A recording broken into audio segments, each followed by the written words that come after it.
Hello दोस्तों, welcome to PW only IAS.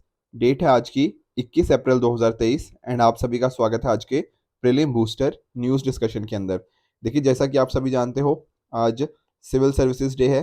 ठीक है, तो आप सभी को डेफिनेटली इसकी बहुत बहुत शुभकामनाएं।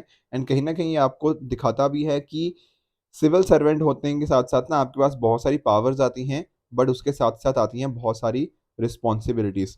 जो सरदार वल्लभ भाई पटेल जी ने बात कही थी ना, steel frame of the nation, ठीक है ना, जो मैंने आपको कल स्टोरी बताई थी, तो डेफिनेटली वो सारी चीज़ों को फुलफिल करने की रिस्पॉन्सिबिलिटी आप सभी के कंधों पर डेफिनेटली आती है। ठीक है, अब हमारी टीम भी इस बात को रिकॉग्नाइज करती है। एंड आज 21 अप्रैल 2023 को, यानी कि आज शाम 3:30 बजे आपको कहीं ना कहीं ये जो सेशन है by IAS Sonal Goyal ma'am, ठीक है, ये आपको अटेंड कर सकते हो आप, जहां पर इस साल का सिविल सर्विसेज डे को हम एक तरह से सेलिब्रेट करेंगे। तो आप हमारे जो ऑफलाइन सेंटर है ना, जो पटेल नगर मेट्रो स्टेशन के पास में आपको देखने को मिल जाएगा, वहां पर डेफिनेटली आप इस सेशन को अटेंड कीजिए। नीचे मैंने कमेंट सेक्शन के अंदर एक लिंक भी डाला है, तो आप उस फॉर्म को भी फिल कर सकते हो एंड अपनी सीट भी वहां पर रिजर्व कर सकते हो। राइट, अब ये देख सकते हैं आप आज की न्यूज़पेपर, ठीक है ना। तो एक तो आप जानते ही हो, ठीक है, राहुल गांधी जी के बारे में हमने काफ़ी डिटेल में डिस्कशन करी हुई है कि क्या मुद्दा था इनका। एंड साथ ही साथ इनकी कन्विक्शन के रिगार्डिंग जो प्ली थी, एक तरह का स्टे जो था, उसको रिजेक्ट कर दिया गया है सूरत के जो कोर्ट थे। और दूसरी एक न्यूज़ है regarding Poonch district on Jammu and Kashmir. यहाँ पर देखिए क्या हुआ है, 5 सोल्जर्स की ठीक है ना, 5 सोल्जर हमारे जो एक तरह से शहीद हो गए हैं, क्योंकि मिलिटेंट्स ने उनके ऊपर अटैक किया था आर्मी ट्रक के ऊपर। तो जम्मू कश्मीर के अंदर आप पुंछ डिस्ट्रिक्ट के बारे में आप जानते होंगे, ये लोकेशन थोड़ी हमारे लिए इंपॉर्टेंट बन जाती है। कल मैंने आपको होमवर्क दिया था तिग्रे रीजन के बारे में। देखिए, जब मैं बात करता हूँ तिग्रे रीजन की, तो आपको ध्यान रखना है कि कौन सी कंट्री की बात कर रहे हैं यहाँ पे बात हो रही है इथियोपिया की। इथियोपिया में ना दरअसल में जो कंट्री है अलग अलग रीजन्स में डिवाइडेड है, जैसे इंडिया में स्टेट्स होती है ना, उसी तरह से यहाँ पे रीजन है। तो यहाँ पर आपको टिग्रे रीजन यहाँ पे देखने को मिल जाएगा। अब सर ये न्यूज़ में क्यों रहा है? न्यूज़ में इसमें रहा है क्योंकि यहाँ पर ना बहुत मेजर एक लड़ाई हमें देखने को मिली है पिछले कुछ सालों के अंदर। सर किस तरह की लड़ाई? देखो, यहाँ पर ना टिग्रे रीजन में ना एक यहाँ की अपनी एक पॉलिटिकल पार्टी है, जिसका नाम है TPLF, Tigray people liberation front.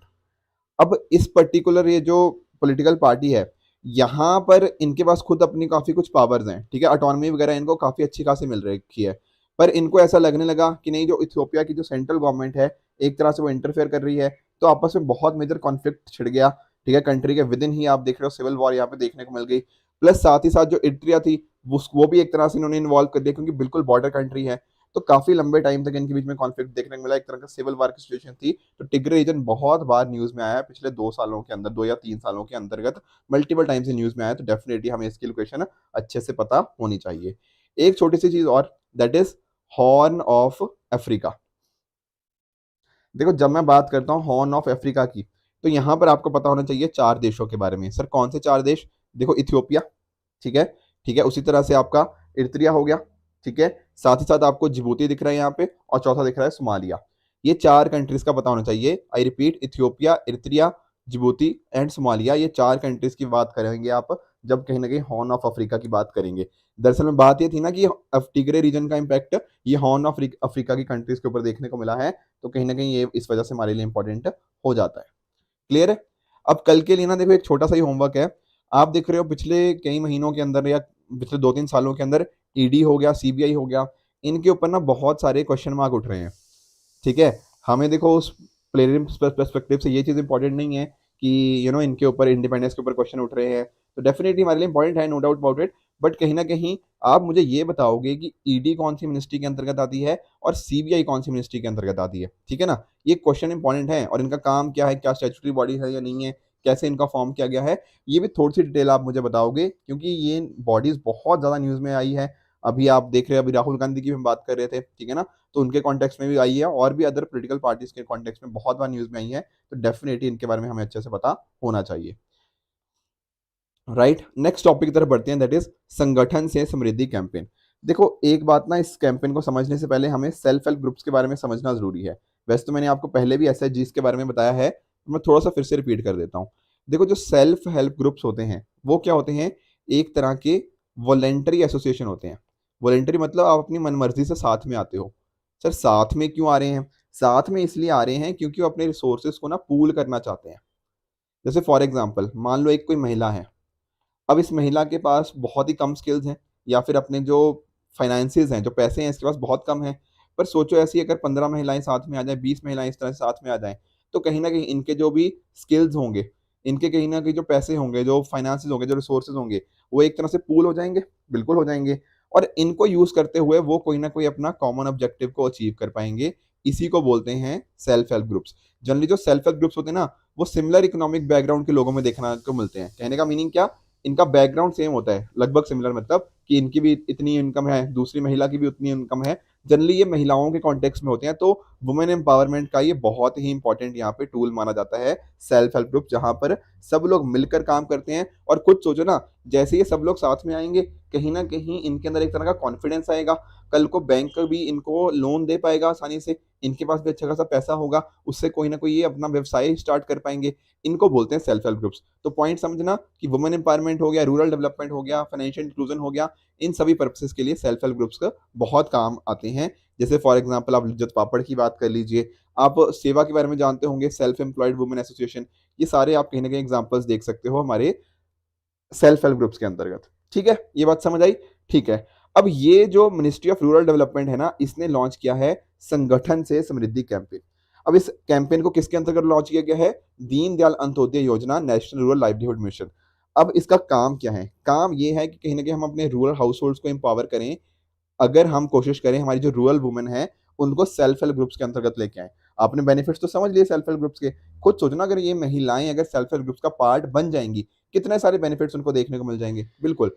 तो करेंटली हमारे पास ना 9 करोड़ जो कहीं ना कहीं महिलाएं हैं ना, वो सेल्फ हेल्प ग्रुप्स के अंतर्गत आती हैं। हम इस कैंपेन के थ्रू, दैट इज संगठन से समृद्धि कैंपेन, संगठन एक तरह से इसी को बोल रहे हैं, समृद्धि मतलब आपकी प्रॉस्पेरिटी। तो 10 करोड़ वुमेन हम कहीं ना कहीं इस टारगेट को पहुंचना चाहते हैं इस पर्टिकुलर कैंपेन के अंतर्गत। ठीक है ना। तो यहां पर हम क्या करेंगे, nearly 1.1 lakh self help groups का फॉर्मेशन होगा। और वेरियस हम काम इसमें देख सकते हैं कि जैसे अगर मान लो कोई सेल्फ हेल्प ग्रुप ढंग से काम नहीं कर रहा, जिसको बोलते हैं हम डिफंक्ट हो गया है, उसको वापस से रिवाइव करना है, इनके बैंक अकाउंट्स खोलने हैं। इवन हमारा एक प्रोग्राम भी है, SHG bank linkage programme.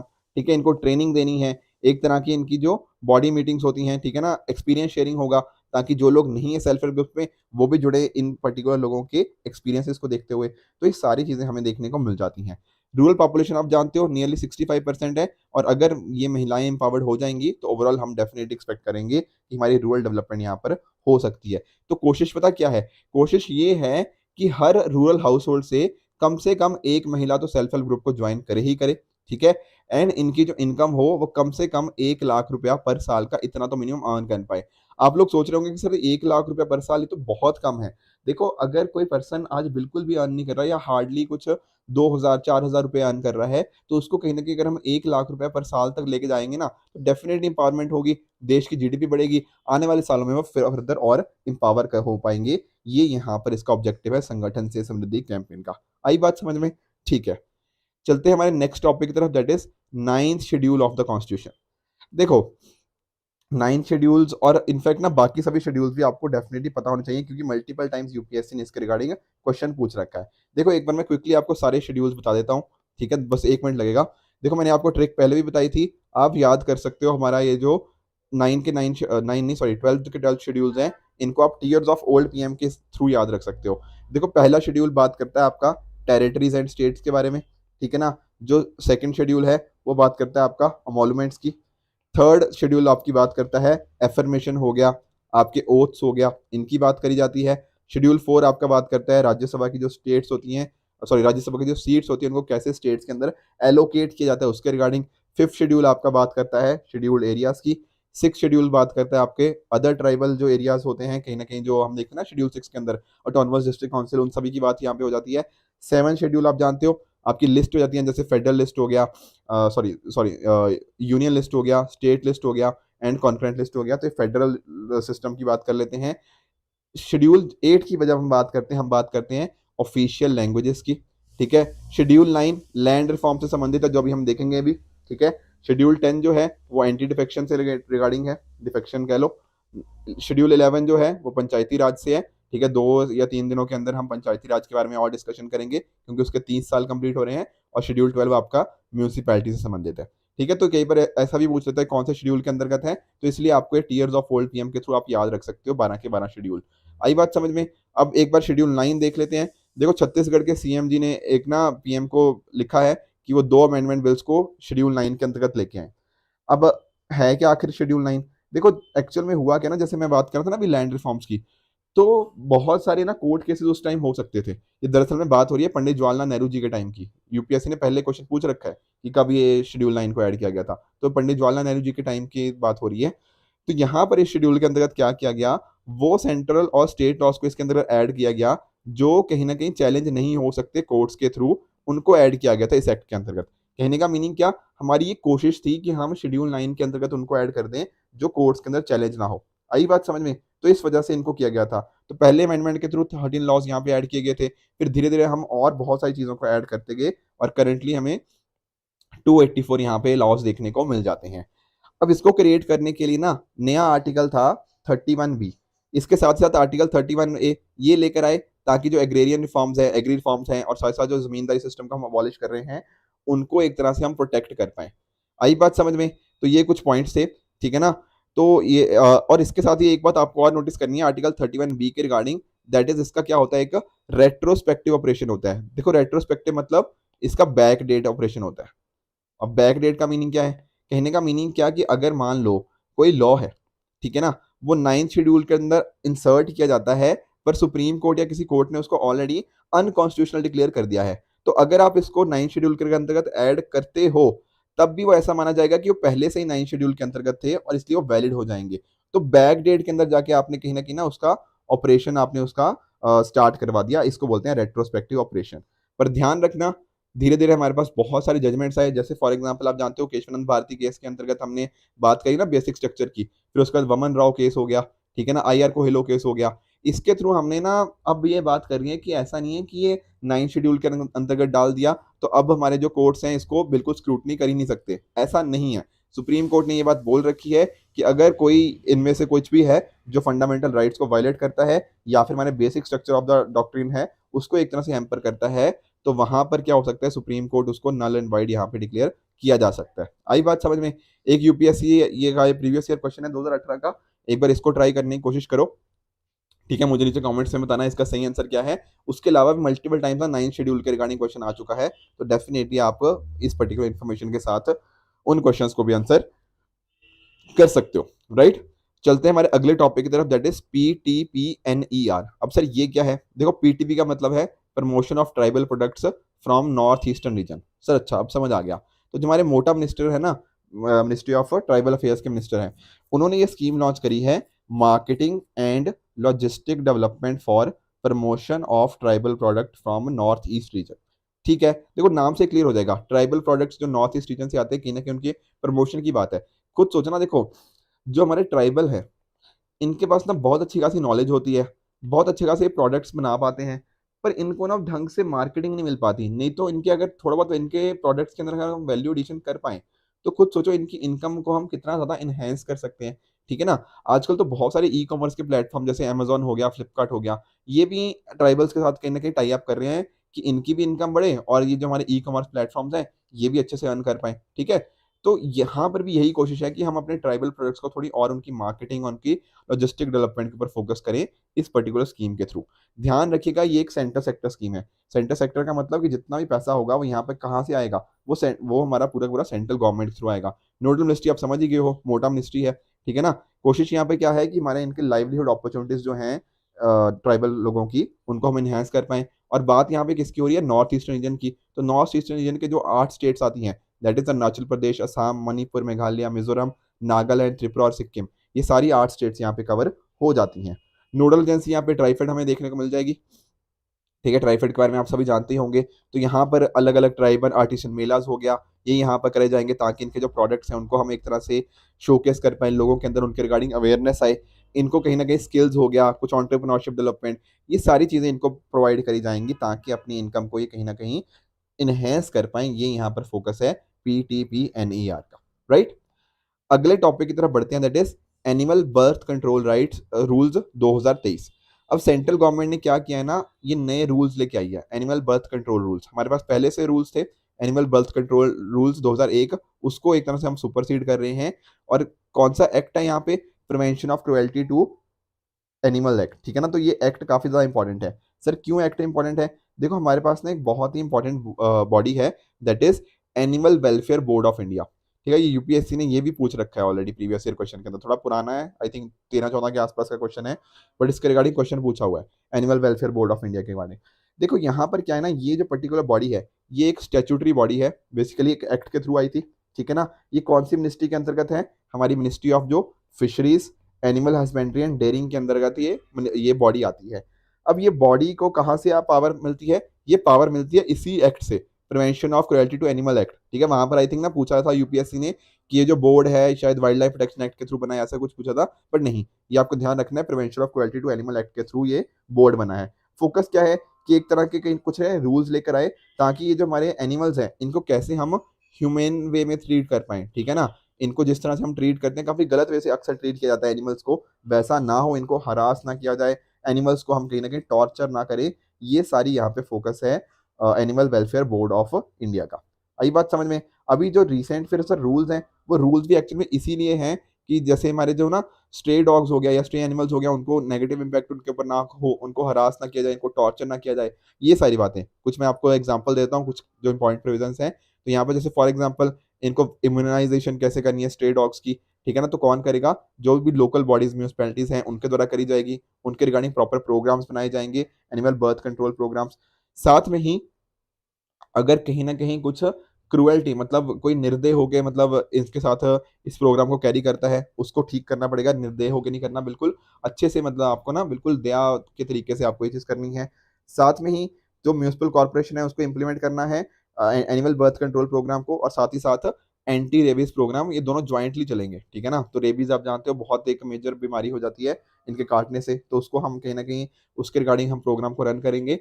And साथ में ही एक और चीज़ है कि जो इस प्रोग्राम को एक तरह से एबीसी प्रोग्राम है, एनिमल बर्थ कंट्रोल प्रोग्राम, वो animal welfare board of India के द्वारा रिकॉग्नाइज्ड ऑर्गेनाइजेशन करेगी, ताकि इस चीज़ के लिए वो वर्क कर पाए। तो ये कुछ चीजें हैं, ठीक है ना। एक्चुअल में रूल्स उतने इंपॉर्टेंट नहीं है, पर इंपॉर्टेंट क्या था, ज़्यादा इंपॉर्टेंट था हमें animal welfare board of India के बारे में पढ़ना, और वो हमने अच्छे से समझ लिया है। नेक्स्ट वाला टॉपिक है वीट ब्लास्ट। देखो ये इस तरह के कई बार ना यूपीएससी क्वेश्चन पूछ लेता है, तो हमें यहाँ पे एक ध्यान रखना है एक फंगस के बारे में। ये नाम आप ध्यान रखो कि ये कॉज कौन करता है। ये एक तरह की वीट ब्लास्ट क्या एक फंगल डिजीज है, जो कि वीट की प्रोडक्शन को इफेक्ट करती है, जो कि कॉज करी जाती है मैग्ना पोर्थे और एजियाई पैथोटाइप ट्रिटिकम के द्वारा। ठीक है ना, इसको आप ध्यान में रखिएगा। तो अभी मतलब इसको आइडेंटिफाई किया गया था 1985 के अंदर ब्राजील के अंदर। अभी न्यूज में क्यों है, क्योंकि देखो जो साउथ अमेरिका की वीट क्रॉप्स है ना, तो वहां पर एक मेजर इंपैक्ट आया है। ठीक है ना, इस पर्टिकुलर वीट की प्रोडक्शन को इसने इंपैक्ट किया है।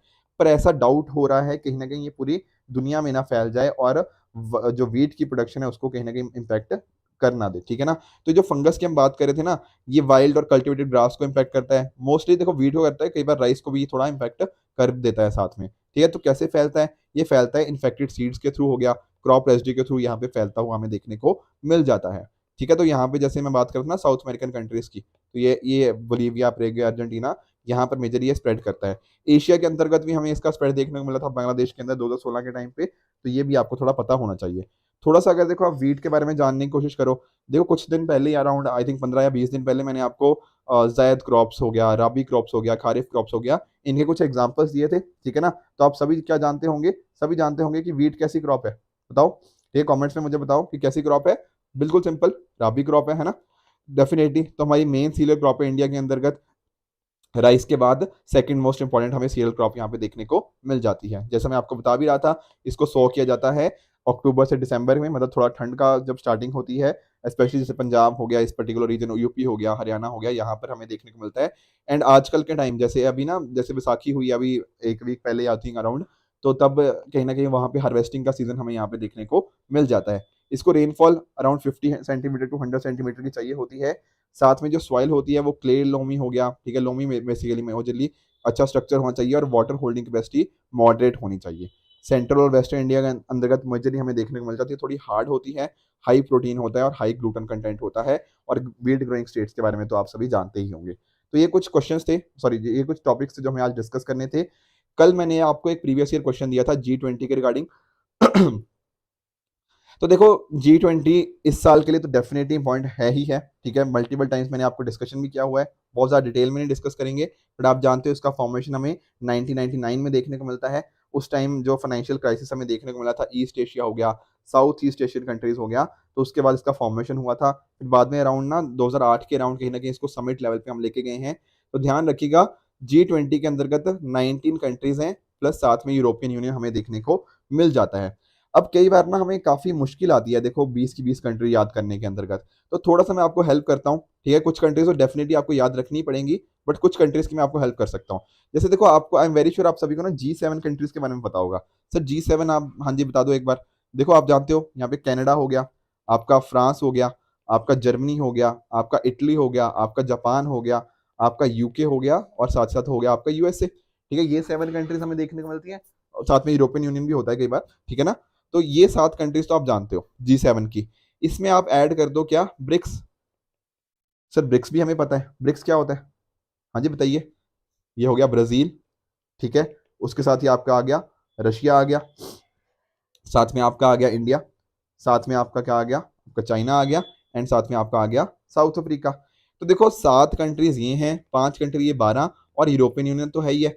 तो 13 कंट्रीज तो आपको याद हो ही गई हैं, ठीक है। G7, ब्रिक्स और EU, तो 13 कंट्रीज तो आपको याद है ही हैं। अब बाकी की 7 कंट्रीज बची हैं, उनको एक बार याद कर लो, बस वो मेजरली आपको याद करनी है। बाकी तो आई एम वेरी श्योर कि ये कंट्रीज तो आपको याद होंगी ही होंगी, क्योंकि आप यूपीएससी काफी लंबे टाइम से तैयारी कर रहे हो।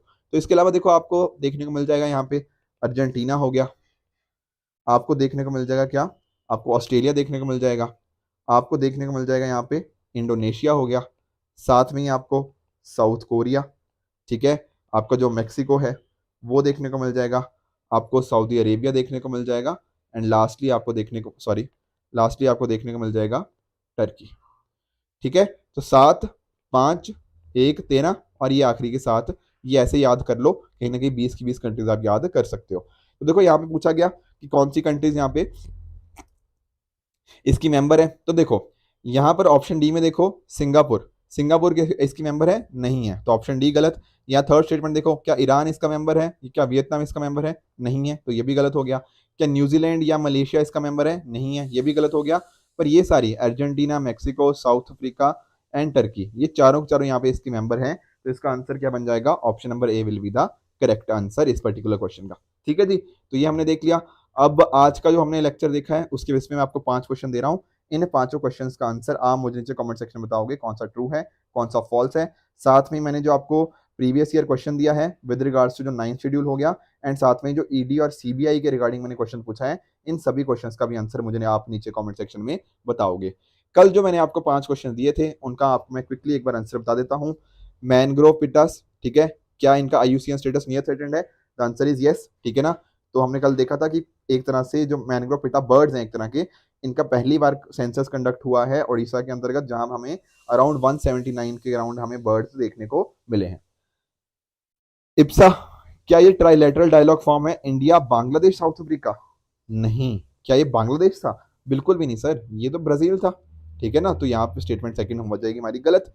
तीसरा, इंटरनेशनल बुद्धिस्ट कॉन्फ्रेंस, क्या इसके हेडक्वार्टर्स टोक्यो जापान में है, ये बात भी गलत है, ये हमें देखने को मिलते हैं कहाँ पे, न्यू दिल्ली के अंदर, ठीक है। चौथा statement, super critical carbon dioxide, क्या इसके through enhanced oil recovery from depleted oil wells हम करे जा सकते हैं, बिल्कुल बात ठीक है, ठीक है। हमने इसको समझा था कि सुपर क्रिटिकल का मीनिंग क्या होता है, तो ये सारी चीजें आई होप आपको समझ आ गई होंगी। लास्ट स्टेटमेंट, ब्लास्टोमाइकोसिस, क्या ये बैक्टीरिया के द्वारा कॉज होता है, नहीं, ये एक तरह की इन्फेक्शन है, पर ये होती है किसके द्वारा, फंगस के द्वारा, ठीक है। हमने देखा था ना जो जीनस होता है ब्लास्टोमाइकोसिस, उसके द्वारा होती है, तो फंगस है ये यहाँ पे स्टेटमेंट हो जाएगी फॉल्स। आई बात समझ में। तो इसी तरह से ये सारे क्वेश्चंस भी, और जैसा मैं आपको बता भी रहा था प्रीवियस ईयर क्वेश्चन 9 शेड्यूल का और ईडी सीबीआई, इन सभी के रिगार्डिंग आंसर्स भी आप मुझे जो कमेंट सेक्शन में बताओगे। एंड साथ साथ कल जो सीसेट का मैंने एक वीडियो अपलोड किया था, ठीक है ना, तो उस सीसेट की वीडियो को भी आप कहीं ना कहीं देख सकते हो। काफ़ी 10 मिनट के अराउंड का ही मैंने वहाँ पे वीडियो बनाया है, पर आपके एग्जाम के लिए काफ़ी ज़्यादा रेलिवेंट है, ठीक है। तो जैसे सक्सेसिव डिस्काउंटिंग का मैंने बनाया कि डिस्काउंट्स के अंदर सक्सेसिवली कैसे हो सकता है, तो कई बार काफ़ी स्टूडेंट्स को कन्फ्यूजन होती है, तो मैंने वहाँ पे कुछ क्वेश्चंस भी करवाए हैं, एंड आई होप आपको लेक्चर क्लियर हो भी गया होगा। इसके साथ ही अगर आपको इस लेक्चर की PDF चाहिए तो आप हमारे Telegram channel only as nothing else पे जाके इस लेक्चर की PDF को एक्सेस कर सकते हो, एंड अपनी प्रिपरेशन को और भी बेहतर बना सकते हो, ठीक है फ्रेंड्स। तो आई होप आपको आज का सेशन अच्छे से समझ आया होगा। इसी तरह से आप भी अपने एंड पे हार्ड वर्क करते रहिए। Good bye and good luck.